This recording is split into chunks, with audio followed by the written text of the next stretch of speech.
Hi, I want to share with you 6 keys to success in Online English 100 that I gathered from students at the end of last summer who had done well in the previous spring's course. The first tip is that you really need to print out key documents so you have them available for you in a binder that you can open up on your desk while you're working.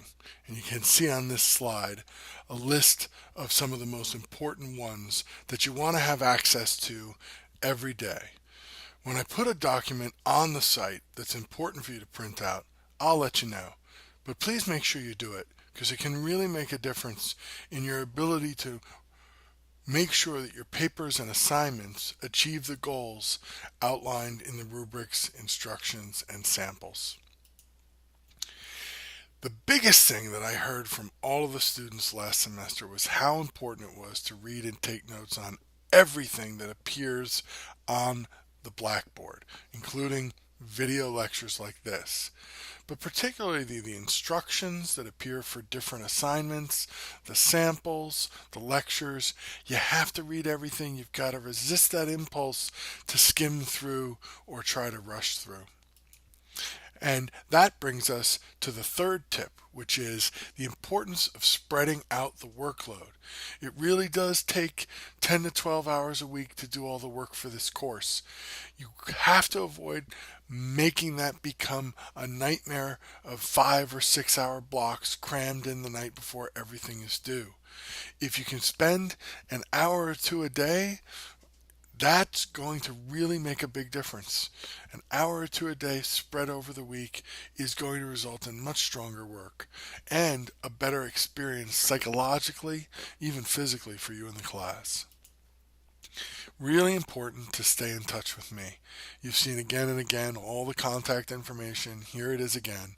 There's so many ways to reach out to me in person, online, on the phone. Please use them. The students who do best in the course are the students who communicate well with me and, for that matter, any instructor in an online setting.